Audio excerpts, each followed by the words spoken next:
Okay, so I was trying to show Christy how I go about making textures, backgrounds, and it just depends on what you start with, etc. But assuming you have some things to work with to start with, what I do is just all the layering, and I play with the brushes and stuff until I get something I like.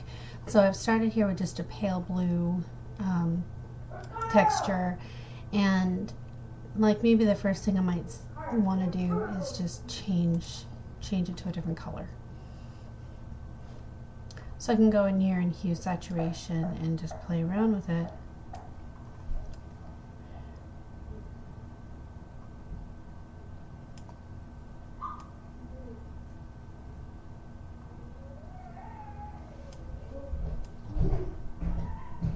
Okay, so here, now I got a pretty pink.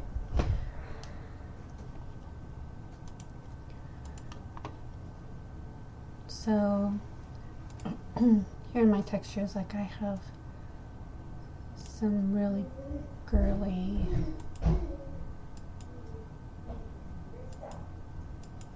what to use.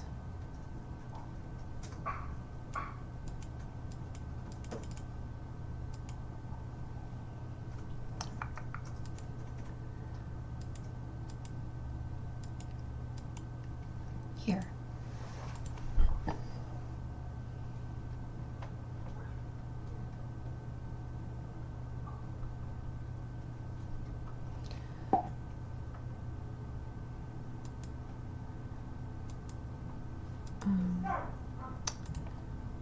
So I'm going to drop this on top.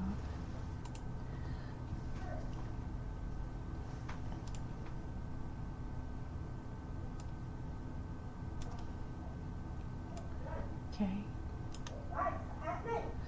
Alright, so now I start playing with the layer types. Soft light. Makes it very...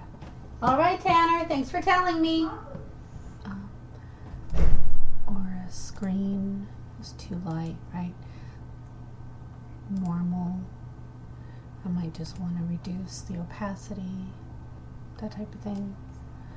What I think I'm going to do is a soft light, but I'm going to put a couple of layers.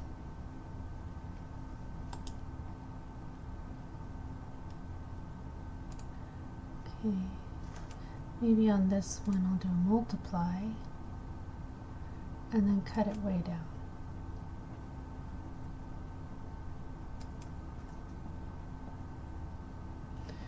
Alright, we need something more on here. So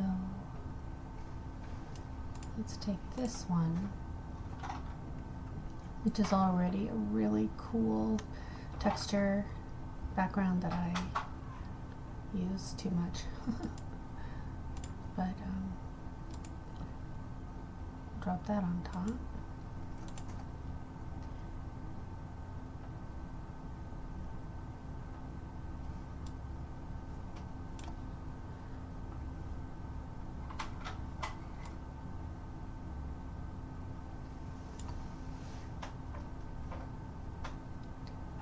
The video capture slows my computer down really bad. Okay, so if I soft light this, it's showing, but not much. So I might decide I'll go back here and just turn that layer off and see if I like that better. And that's getting closer to something I like. Come on. So maybe I'll go ahead and duplicate it. Okay, that's a bit harsh, so maybe I'll go in to the hue and saturation and kind of tame it a little, see what happens.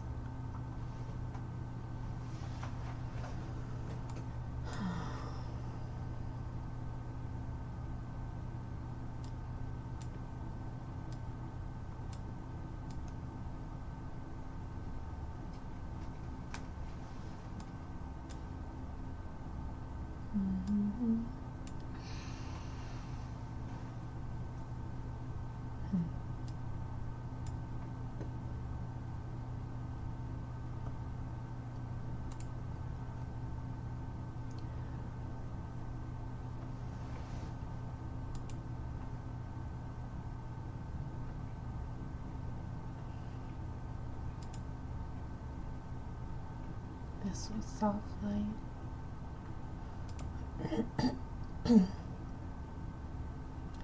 I'm going to change this to screen.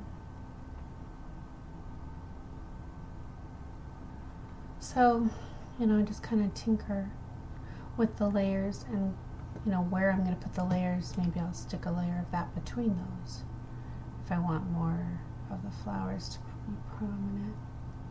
And sometimes I just don't even know what it will do.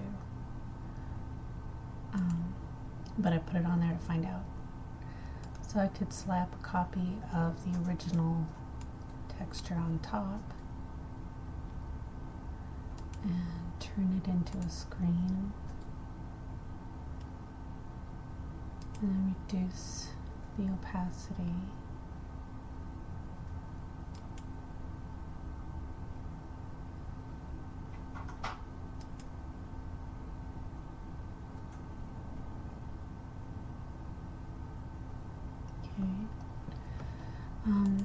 You can take the brushes over here. I love the lightening and darkening brushes. And I think I'll go a little bigger on it.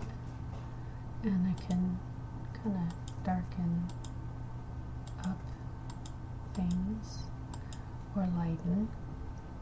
Like this layer is where we have the darker colors. So maybe I would want to go in here and see what it looks like if I lighten it up. Okay. Or if I throw some darkening in there, maybe get the clocks to show through a little better.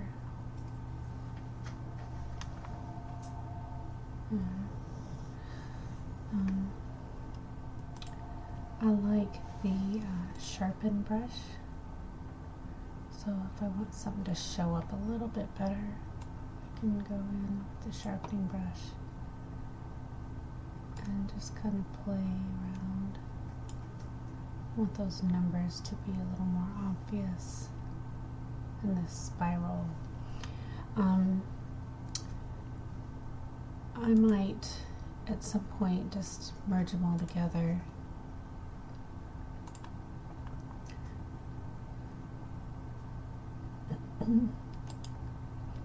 Make a duplicate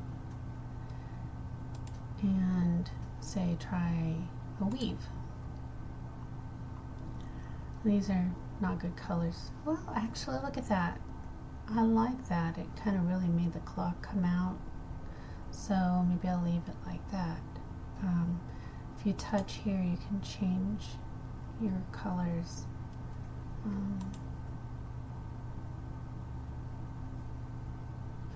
To whatever you want. Left click will change the weave color. A right click will change the gap color. If you fill in gaps, it does an even different thing. So you can change gap width, opacity, etc. You know, on all those things. But that's what I would do.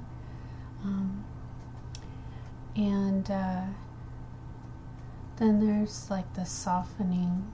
So sometimes I might want to just soften it up.